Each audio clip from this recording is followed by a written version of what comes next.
మనం నిన్న కూడా మాట్లాడుకున్నాం. 2019 నుంచి 2024 వరకు అప్పటి ప్రతిపక్ష పార్టీ అయినటువంటి తెలుగుదేశం ప్రభుత్వం, ముఖ్యంగా అప్పటి ముఖ్యమంత్రి, ఇప్పటి మాజీ ముఖ్యమంత్రి వైఎస్ జగన్మోహన్ రెడ్డి గారి మీద విపరీతంగా దుమ్మెత్తి పోసేవాళ్ళు.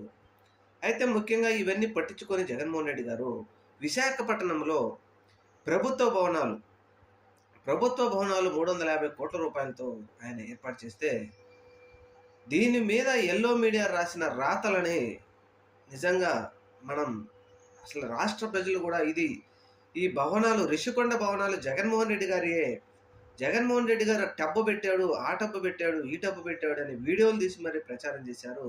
2024 సార్వత్రిక ఎన్నికల్లో విజయం సాధించిన మొదటి రోజు నుంచే. ప్రజలు కూడా కొంతమంది దీనిని నమ్మారు, కొంతమంది అసహించుకున్నారు.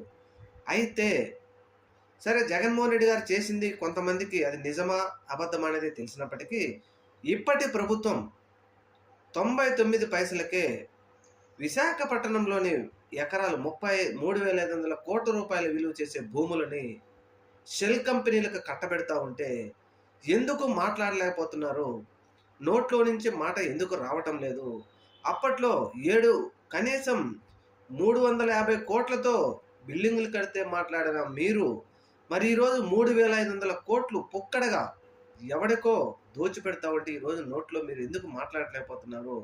నోట్లో ఏం పెట్టుకున్నారు అని ఇప్పుడు పెద్ద ఎత్తున మేధావులు, విశ్లేషకులు, ప్రజలు కూడా చర్చించుకుంటూనే ఉన్నారు.